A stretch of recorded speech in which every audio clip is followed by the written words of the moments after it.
Welcome to the USS MIDWATCH. My name is Rafael Guzman. I'm Brandon Taylor. And I'm Chad HULLINGER.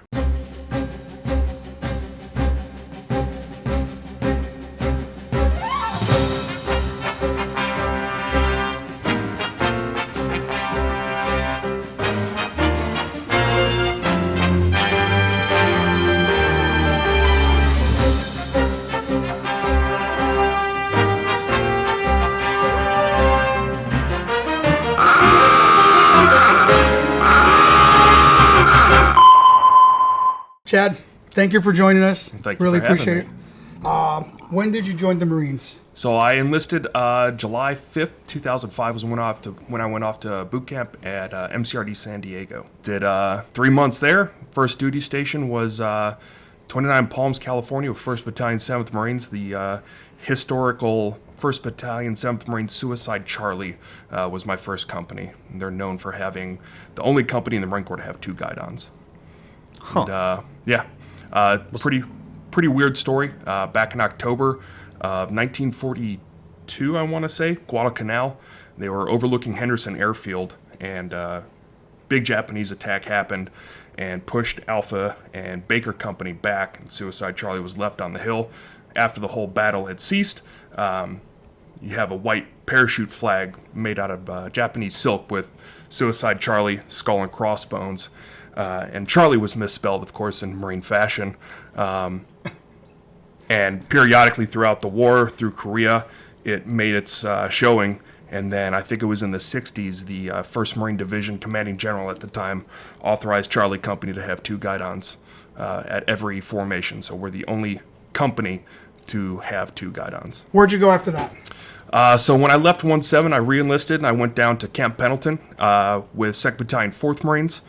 Spent 4 years with them, and then I re-enlisted again, of course. Went to Edson Range on Camp Pendleton and did 5 years there, teaching marksmanship to recruits, and then teaching the guys that taught marksmanship to recruits, as well as doing crucible instruction, which is the final exercise they do in boot camp. It's about 54 hours long, just to get them stressed out mentally, physically, get them really tired, and that was one of the ones along the way that helped them out. Can you discuss what the Crucible is, specifically? Yeah, so there's stations throughout. I can only speak to the West Coast variant when I was there. East Coast was a little bit different, but the West Coast variant was, it's probably square set over a good, I'd say 200 square acres or 200 acres. There's different physical obstacles that are out there, different mental obstacles, and a nice mix of between.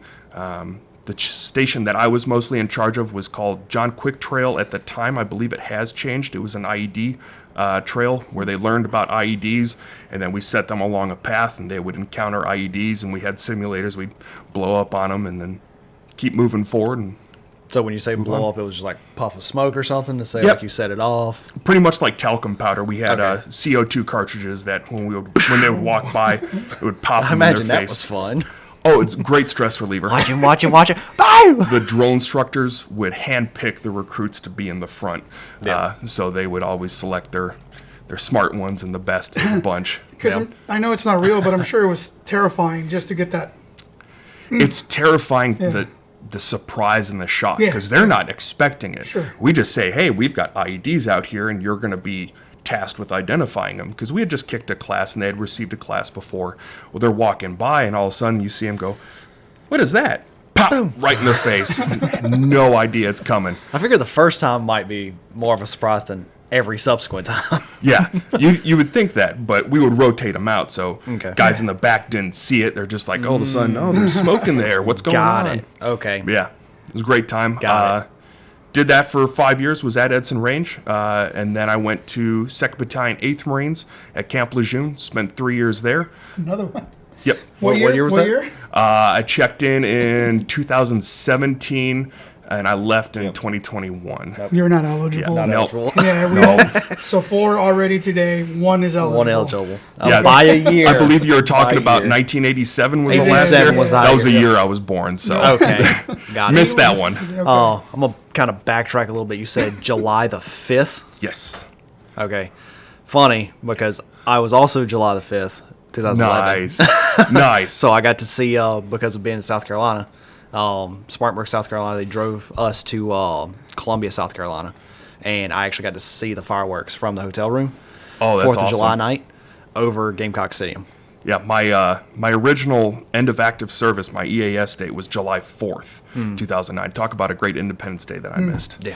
Yeah. I know you mentioned instructor, but what was your original job when you joined? So I enlisted as a 03 open contract, so I was going into the infantry, but just didn't know what specific sub MOS I was going to be. Ended up getting selected for 0311, which is your average everyday rifleman. Really wanted to be a 31, which is a machine gunner.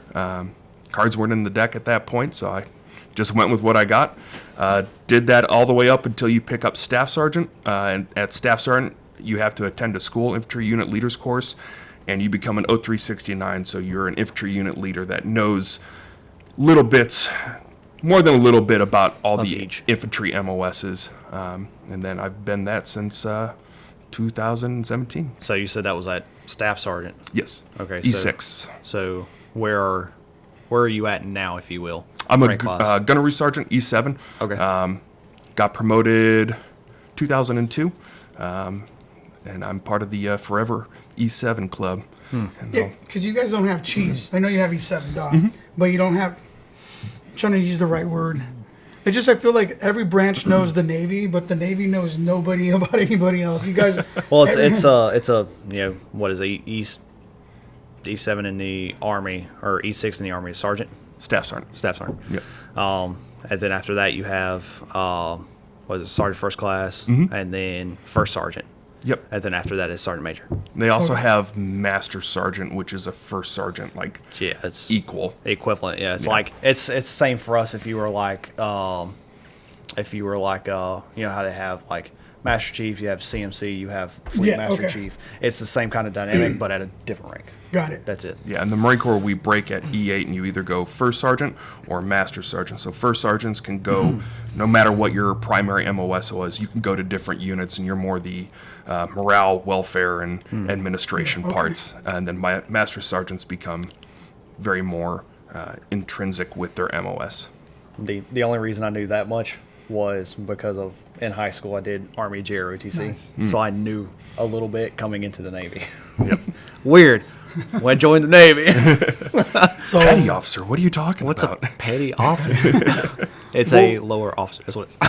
we'll be going into trainers at 7:30 in the morning over there in Kings Bay, obviously.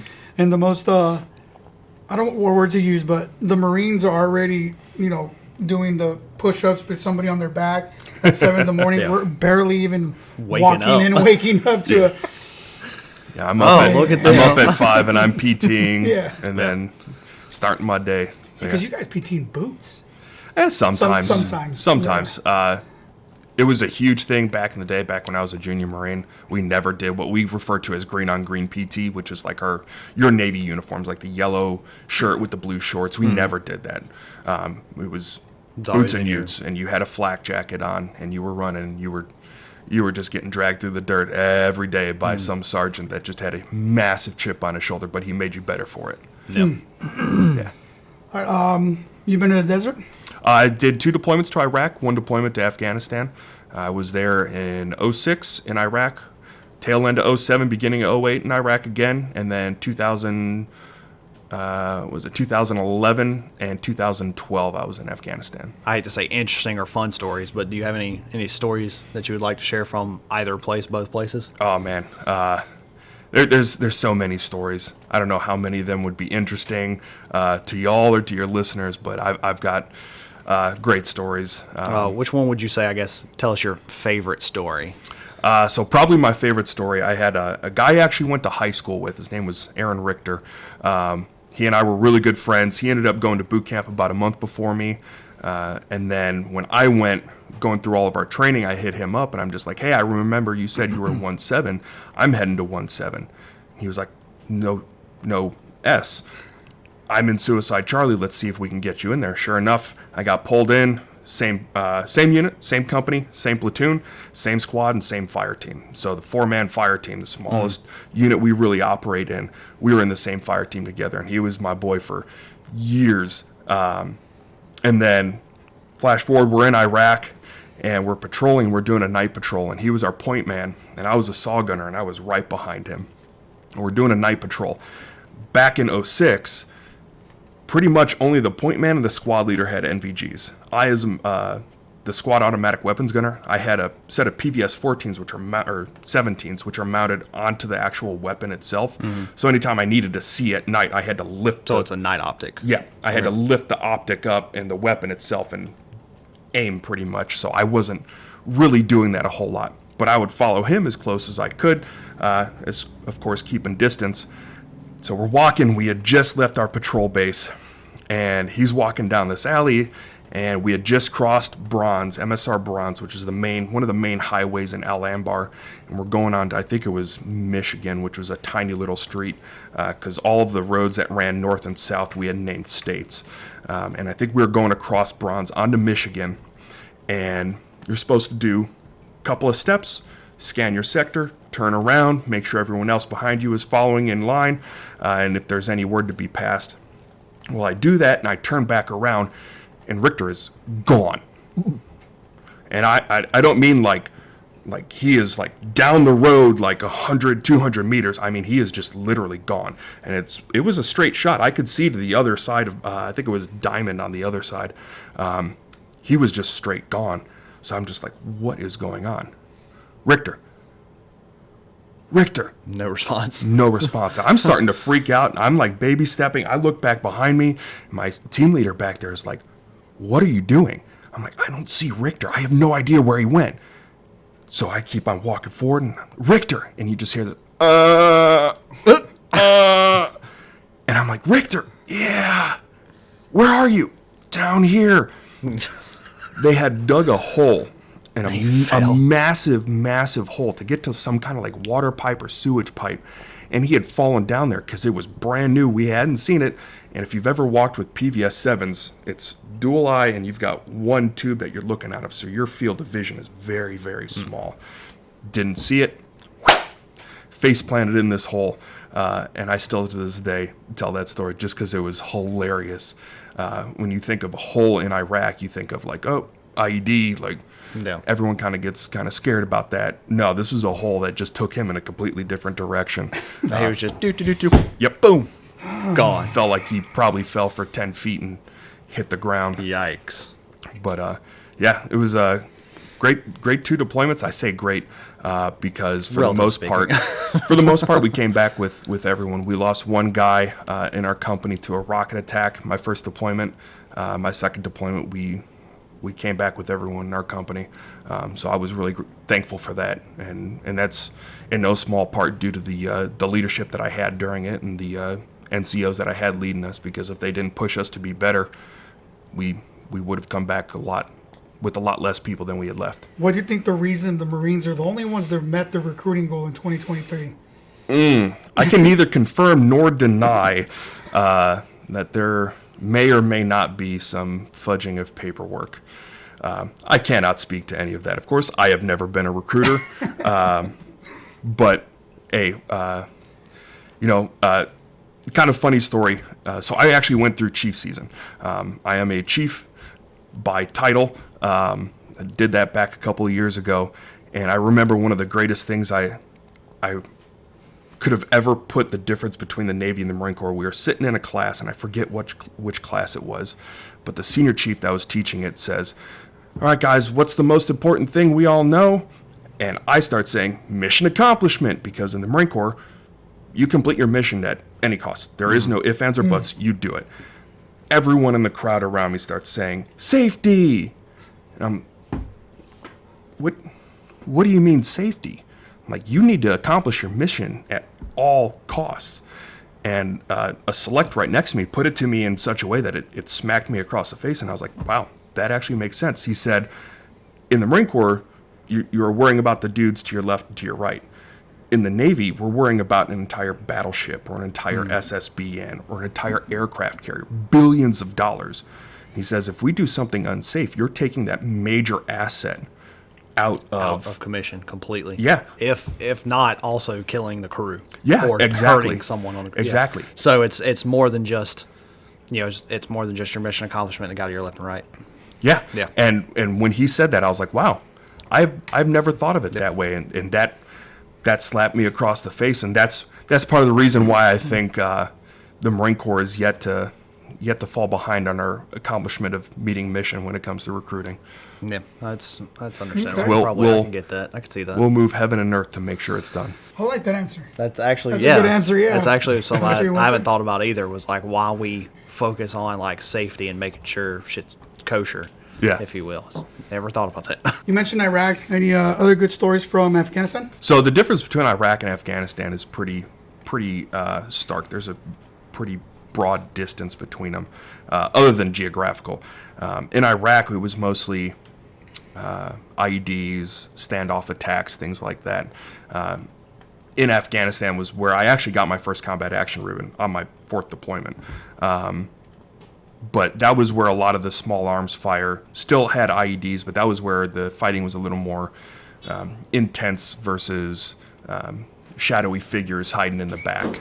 Great times. I'm just very thankful I went with the guys that I did. I still have, as you know, some of your best friends are forged on deployment. And I still talk to a bunch of those guys to this day. In fact, one of my good friends from that deployment is in Ukraine right now, fighting with the Ukrainian military. Yeah. I'm assuming he's doing it as a civilian. Yep. Okay. He's not active duty anymore. He Okay. left. He left active duty in the Marine Corps a couple of years ago, and then said, "Hey, you know what? I ain't got nothing better to do. Let's go kill some commies." How does this work though? You show up in Poland and then you just knock on the border. Like, how does one join the Ukrainian military? I haven't looked that deep into it. Yeah. I actually have a couple of friends that have gone over there, but I myself haven't looked into it, so I couldn't tell you the best way to get over there. Hitchhike, throw out the thumb, and say, "Hey, I need a ride." The way you do it, you join previously known as Blackwater, now Academy, and then you go over there as a contracted person. That's how you do it. Yeah, sure. Or, hey, I'm gonna take a vacation to this place, and then you just go and do it. Yeah. There's people that do that too. I Good for mean, him.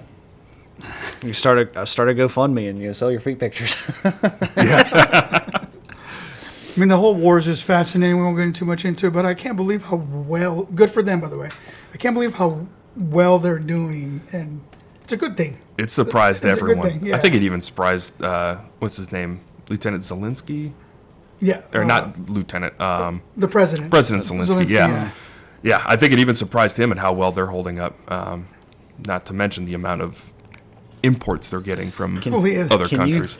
Can you imagine, right? The dude, the farmer in Ukraine is like, well, let me hook up this X tank and plow my field. There's actually a funny story back when the war started was when the Marine Corps was really changing its manning and its structure, and part of the commandant's plan was to do away with all of the tanks that the Marine Corps has. The Marine Corps no longer has any M1A1 tanks, M88 I think they are, the Wreckers.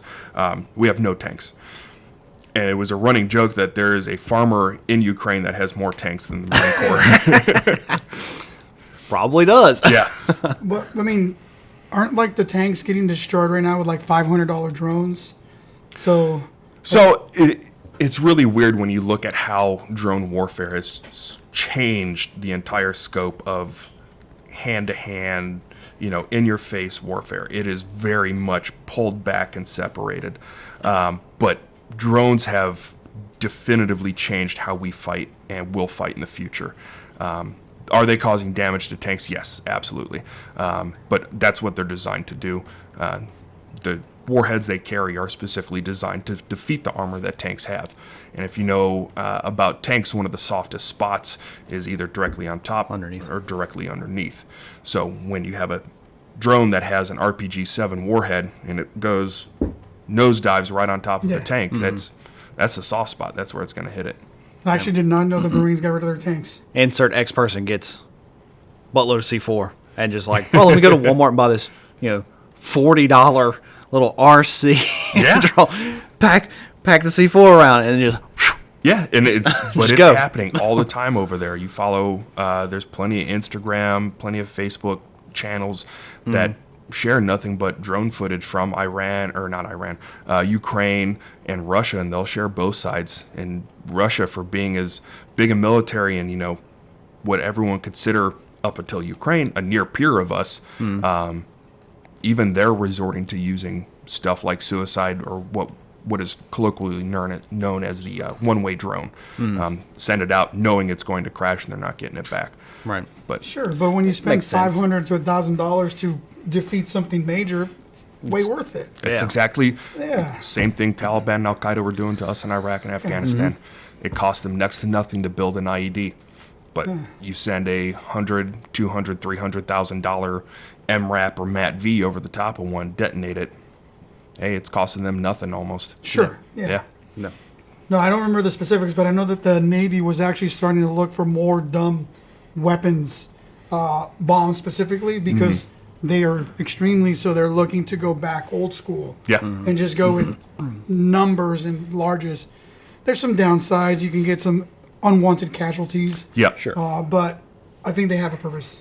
Yeah, and especially if you look at the way the whole DoD is pivoting towards our near-peer threats, specifically our East Asia threat that we're looking at right now, and how they're taking over these islands and actually creating these islands that there are nothing but military on them.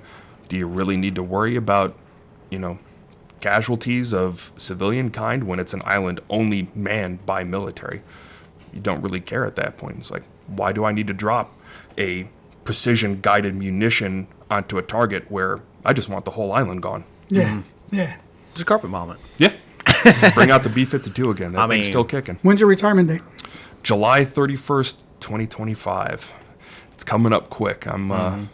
I'm nervous and I'm scared, but also looking forward to it because I have yet to meet a single person that is retired out of the military in general and said they regret it. So every person I've talked to said they don't regret it, and they almost wish they could have done it sooner. Yeah, that's funny you mentioned that. Is one of the things my granddad said, years and years and years ago. He's now passed, but one of the things he told me a long time ago was, it was him, my dad, and a couple other civilian people I've talked to. Man, if I'd have known things were going to go the way they did, I'd have retired from the military instead of getting out after X years. Yeah. Yeah. So you get a little bit more benefit with it. The retirement pay isn't a whole lot, especially at 20 years. You're looking Sure. at 50%, but even still, it's money you're just getting paid to breathe.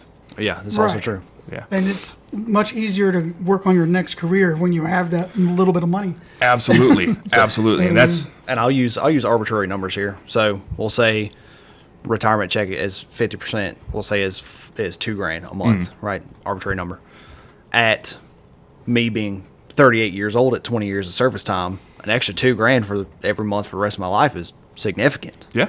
That's a whole house payment. Yeah, that's what I was about to say. Depending on that's how the price house is, but you know what I mean. That's a whole mortgage right there. I can almost choose not work. Yeah, I have plenty of friends that do it. I have a buddy that lives in the neighborhood with me. He retired 2013 as a E7 as a gunny. His wife works as a nurse. He's like, man, no, I'm done. Wash my hands with having to lift a finger for someone else. He does all of his own, whatever he wants. All of his kids are pretty much grown. His youngest is 16. So, What's your next plan? What's your next career when you retire? so I've actually just got my paperwork signed to do a skill bridge. I'm going to be going through and doing IT and cybersecurity, getting some CompTIA certifications, and hopefully move into the next chapter of my life with a little bit more knowledge on something that's a hugely growing, side of the world that I'd like to venture into. Skillbridge got approved? Skillbridge got approved. That's the big deal right there. That is a Especially big step the in. Marine Corps just came out and announced they signed what as a NAV admin, a MAR admin, saying that they're limiting E7 and above to 90 days total skill bridge and terminal and PTAD, whatever. Yeah, That's just you guys. that's just the Marine Corps, but it didn't take effect until today actually. Oh, But so I you got got mine it signed before last it. week, Yeah, so, okay, you're good. so I'm golden. So you get grandfathered in essentially to the old program. Yeah, because Yep. ours is still for E7, it's still 120 Yeah. for now. Yeah, for now until they realize how good of a program it is to get people follow-on education to do something else, and it's something that everyone needs to look at and to think about because it's a good program. Do you guys advance off of an exam? We do not. So, No, they do boards. yeah. So, The Army, Air Force, and Marines do boards, vice exams like we do. Like all of them? no. Okay. So, E1 to E4, all your promotions are done based off of what used to be it still is a cutting score. It's a compilation of your leadership inputs, giving you a grading system of how well you do. Rifle score, PFT score, physical fitness test, our combat fitness test, rifle score, different accumulation of all these things equal out to a cutting score. And every month, the Marine Corps releases like, hey, this MOS has this cutting score. And if you have that cutting score or higher, you can get promoted. It's like our multiple. So it's similar to what we have for Yeah, except you don't have to take like Yeah. exams. Okay. We don't have a test at all. Yeah. And then for E5 and up, we have fitness reports, which is fairly similar to what the Navy has with their evals. And your fitness report gets a grade percentage based off of how your reporting senior, your reviewing officer grade you. And that gives you an average, and it all gets compiled onto this thing called a master brief sheet. And you get briefed to the promotion board, and the promotion board has so many allocations for an MOS, and you could be vying for a spot and get it or not get it. I never knew that. Yeah. Obviously you did. So I knew because I have a buddy who I grew up with him. We went through high school, became best friends. I still talk to him to this day. But he was in the Air Force. And funny thing, I think we're the only ones that wait after we pass our exam and get selected for the next rank. We're the only ones that wait until we get paid too. Because Yes, he asked me one day, I was like, oh yeah, I just got picked up for E6. He's like, oh yeah, cool. I was like, yeah, but I don't get paid for 6 months. He's like, well, are they gonna back pay you? Back pay me? What do you mean? It's like, what do you mean? He's like, oh well, we don't get advanced until they like approve us, and then we get paid immediately. I was like, what the fuck? Yeah. So Coast Guard, Yeah. they don't get frocked, but they don't get promoted. No. So they are an E6 until their time comes up. Oh, E7, boom, then they get promoted. Really? Yeah, so we Oh. get frocked, i.e. not paid, Yeah. Yeah. but you still get the responsibility. They have to wait. And then I don't know how familiar you are, but they're doing by choosing order advancement now. They're changing. The Navy's getting rid of that. Yeah. So essentially, when you're up for orders, maybe not for chief, but for every other ones, if you're an E5 in your first class, Like an A2P. you have to pick the orders for first class. Yep. If they accept you for that, then you get advanced. Yeah, kind of like an A2P.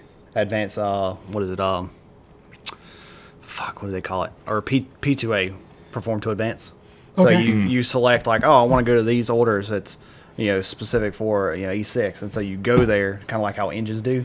They'll pick up their engine orders. They'll get promoted for to go be the engineer, and then they have to successfully complete their tour before they get all their benefits as an engineer and get to keep the rank. Like if I'm not mistaken, they'll still get their pay as an engineer, but they don't. If something happens, God forbid, right? They fail their tour or something or whatever, they have to leave early. Then they can actually lose their rank and get knocked back down. Really? Yeah. It's kind of type thing. Ooh. They also changed it, so and I'm sure you already know this, where instead of for E4s in the Navy, is it E4? Yeah, E4. It's now 30 months. There's no Yes. test. There's nothing like that. Yeah. It's time based, just like E1, 2, 3, right? Really? E4 is now time based. Yeah. So it's 30 months. So one of our newer guys was pitching a fit because he's like, well, if they went back to the test, I can make it earlier. Like, yeah, because I made it first time up. I just got to the boat, so I'd been in the Navy for a year. And this dude's like, I gotta wait 30 months. Oh, that's He rough. was so pissed. The Marine Corps has something similar to Yeah. to that, where you couldn't get promoted to, I think it's sergeant until you're at 5 years, and you have more on your contract left. You were pretty much capped at 4 years as a corporal. You Yeah. could not advance anything past that. It was really weird. They put a lot of weird limitations, especially on MCMAP, Marine Corps Martial Arts Program.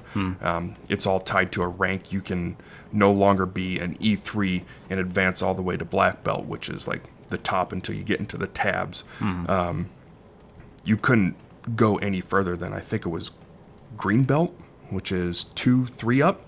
And it was all based, you were capped for each rank. You couldn't advance any further until you hit, I think it was staff sergeant, and then you could go to black belt.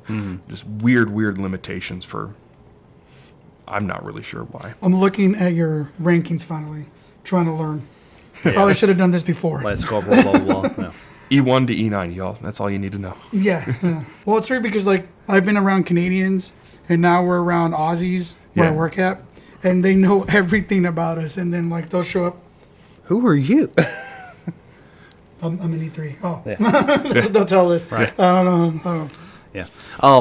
So I've heard that in the Marines you are trained to salute anything that shines. So for us, when we're wearing our shoes and we have shiny crows on, Yep.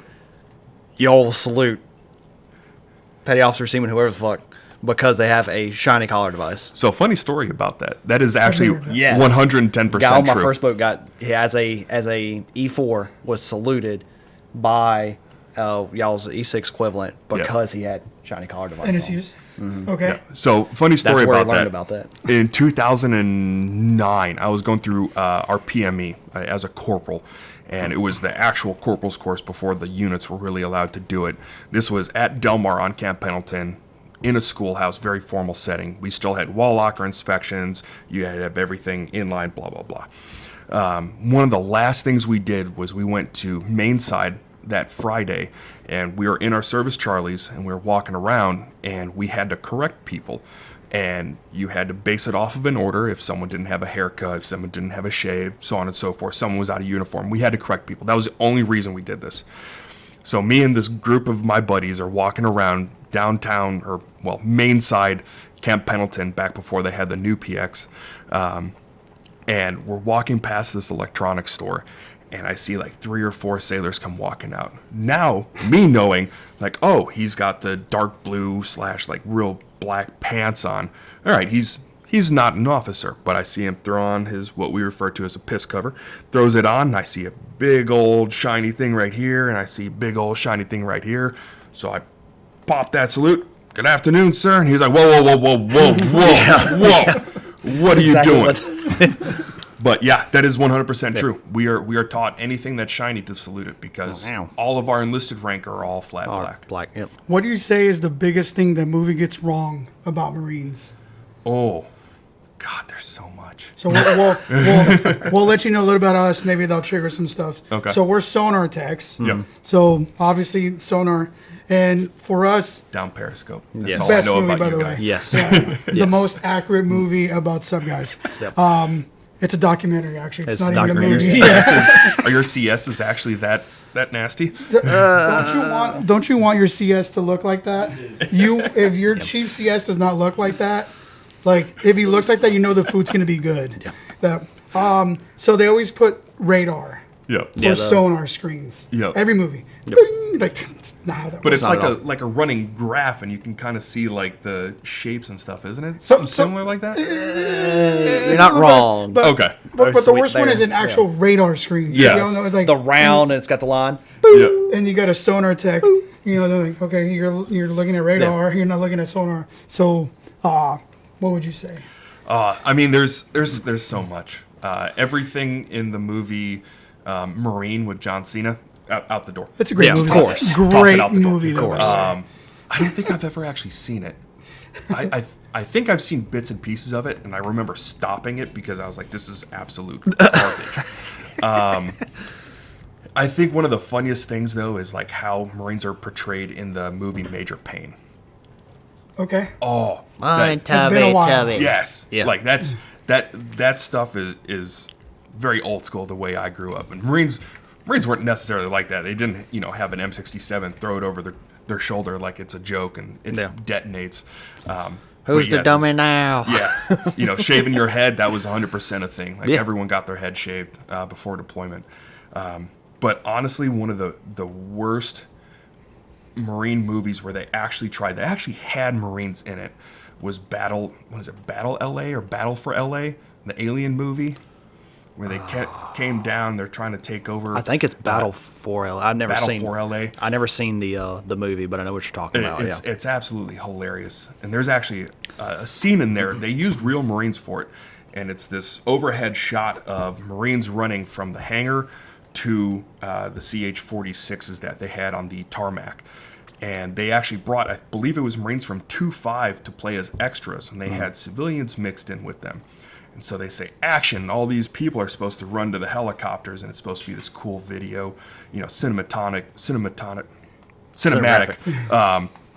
B-roll footage.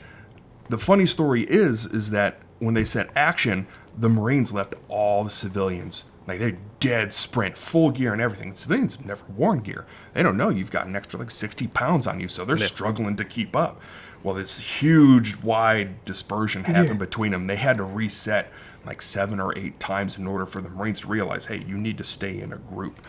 Slow down so these people can run. Yeah. But there's this one scene where he's like, we need to get back to the FOB. And that's the one thing that just sticks with me from that movie. No one ever called it an FOB. It was a FOB, a forward operating base.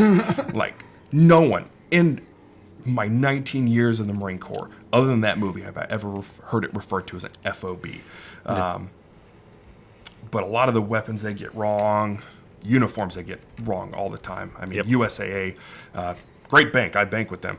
But every time they send out an email or a card, it'll have someone in a uniform, and you look at the uniform, you're just like, this is absolutely atrocious. No. I, as a Marine, feel disheartened by the portrayal of the military. This guy has, the Army, when they had the collar strap that you could do and Velcro on, they would have people with that done around their neck, like a choker. It's like, no, that's not how it's done. Marines...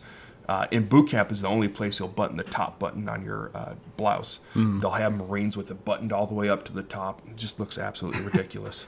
But yeah, there's a lot. Yeah. Apparently there's 6 Marine movies. I did not know this. And the last 4... What production facility is going WWE. out of... Excuse WWE me? films. And they were with The Miz or the last 4. Yikes. I don't know if you're familiar with Yeah. Yikes. Which that is I don't think not he a did, Marie. good choice for... I wouldn't choose him to play a role of a Marine. No, but I think the only WWE Marine was Randy Orton. Yeah, and he got he's kicked actual- out. yes. Marine? He got kicked And out he of the got Marines. kicked out, yeah. Wow. I If didn't I'm know not that. mistaken, yeah. I know there's a huge chunk of Marines in, Drew Carey was a Marine. What? Yeah, he was a No reservist. idea. What did he do? Fucking He what? was a reservist. I think he was Motor T or something. Okay.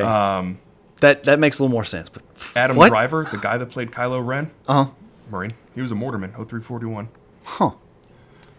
After 83 days, Orton returned in hopes that he would be handed his release papers. 83 days of being UA. But his superior told him to grab a rifle and get back to work. Orton disobeyed the command, and as per law, he was given a bad conduct discharge for disobeying orders. I didn't realize it. I knew he was... conduct. Yeah. Oh, Wow, man. bad conduct. You really have to screw up to do that. Okay. Man. He was just shy of being Zern. But, ended up being a great wrestler. Yeah. Still kicking butt. Yeah. Nick Riddle. All right, yeah. it took me a while. Have you been told you look like somebody? I've heard quite a few things. So I've if someone heard, could play you in a movie. I've heard I look like Brendan Fraser. Oh my God, I see Kind of, it now. yeah. Especially in my younger years, I definitely saw it. Okay. I've heard I looked like J.J. Watt. I've heard I looked like... I've heard I sound like Dane Cook. A little bit, actually, yeah. Now that But, you mention it. Yeah. I can see J.J. Watt, football player. Yeah. Yeah, Oh, I yeah. see it. Yeah. Yeah. I'm more like the guy that plays Jack Reacher. Yes, Tom Cruise. I have heard. No, Tom no, Cruise, no, I'm way the too tall new for guy. that. Wait, new guy? Yeah, the Amazon series. The guy, the only way I know him, I've seen the first season of that, but the only way I can just picture him is off of Blue Mountain State. Does that look kind of like John? When he was, what was it, Thad, I think his name was, in Blue Mountain State. If you guys haven't seen Blue Mountain State, do you remember Spike TV from back in the day? It was a show on Spike TV, and if you remember anything about Spike TV, it went right along with it. So it followed the story of this second-string quarterback. Blue Mountain State. State. Okay, Yeah. because there is Seafood Blue and Mountain steak. steaks. Yes. I don't know if you want to research anything blue steak, But they look delicious, actually. Okay. Yeah, I did not I know can see that. it. Okay. yeah, that was my first introduction to him. And he was like the captain of the football team. Just real weird guy in that series. Yeah. So seeing him from that to playing Jack Reacher, like super awkward, very different characters. He plays it really well, but yeah. Knowing that you're about to retire, how long you've been in, if there was any piece of advice or information that you would give to someone who's either fresh in or who is thinking about joining, what would that piece of advice be? Ooh, there's a lot. There's honestly a lot. If they're fresh in, thinking about joining, I would definitely tell them, hey, look at the different branches and think about what you want to do after the military. And find a branch that best fits that. If you want to be a cop, join the Marine Corps. Like, plenty of different options to go into the police force after the Marine Corps. If you want to do something, cybersecurity, something like that, Space Force, that's your route. Someone's brand new into the military. Use the military for everything you can, because the Marine Corps is going to the military is going to use you for everything they can. Take advantage of every course you can. Take advantage of anything they offer you, because in the end, when you separate, DOD, the military, they're not going to care about you. That's the VA's job now. You need to worry about you. So get everything you can out of the military, because it's going to get everything it can out of you. Absolutely. Like, I'm working on my master's degree, and I'm Wow. minimal paying. The Navy's paying for 99. You know how that works. Yeah. But, like, got my bachelor's on shore duty, and then I'm working on my master's. Like, That's awesome. I'm letting them do all that. Yeah. Yeah. Like, I can't tell you how many times I've met friends that turned down options to go to different schools that the Marine Corps has offered us. And I'm just like, why? Like, I wish I could have gone to more schools. And I've got 5 or 6 different MOSs, which isn't a whole lot. But, I mean, the more you learn, the better you are, not only as a Marine or a sailor or as a soldier or whatever, but you are as a person. And that's all we can do, is be better so that the next generation is better than us. Did you have a favorite MRE? I did, and it's not going to be the one that everyone's going to be like, oh, it's Chili Mac. No, it wasn't Chili Mac for me. It wasn't That Chili is the Mac for one. What me. was it? That's the one I liked. So the original buffalo chicken chunk, that was it for me. Because I'm a huge buffalo chicken fan. I love buffalo chicken. And the original one was fire. Absolutely loved it. Anytime I could get my hands on it, I took it. I remember when the pizza one came out, everyone's just like, this is going to be awesome. First time I had it, Garbage. absolute trash. Jeez. Absolute trash. But I still remember to this day the first MRE I ever ate in the Marine Corps. Cheese and veggie omelet. Hands down, the worst Alright. worst MRE. Well, that does veggie not omelet. sound That good. sounded It's going to No. be like rubbery, right? Or not? Yeah. It's like chewing on a big block of silicone that has flavoring consistent of week-old trash. Yikes. Yeah. And then this is a joke question you have to ask because you're a Marine. Did you have a favorite crayon? I knew that was coming. Where were they at? Knew that was coming. Hold on. We did have a treat since you brought it up. He says he has treats here. So I didn't know if you were getting mad, but you seem like a cool guy. He says he keeps treats for everybody. Well, thank you. I'll be sure not to eat these in one sitting. So I can look at, but do you know where this started from? Honest, like, why is this a thing? I don't know. I've never looked into it. It's always been something 19 years that has been, talked about and told about. I do jujitsu just as a hobby, and my coach actually found like a 2-pound bag of gummy worms, but it was Crayola gummy worms. So he had to buy them and bring them to me. Yeah. So, but Funny. yeah. Honestly, the green though. Agree. Yeah. Green, just because I'm a huge lemon lime fan as well. That makes sense then. So I'm not going to say why some people say here because he can kick my butt. But it just says it's simply just because it's a running gag, the Marines. Yeah. Yeah. And I'm not going to say that word in front of you. It's a You can- stereotype and it's dumb. I am 100%. You, in order to give a joke, you have to be able to take a joke. No, I'm not going to mess with the Marine or Marines in general because Well, we appreciate you answering our questions, giving us your time. No, thank you for having I me. wish you the best in your future endeavors. Thank you. Thank you. good luck with everything. Yeah, thank you.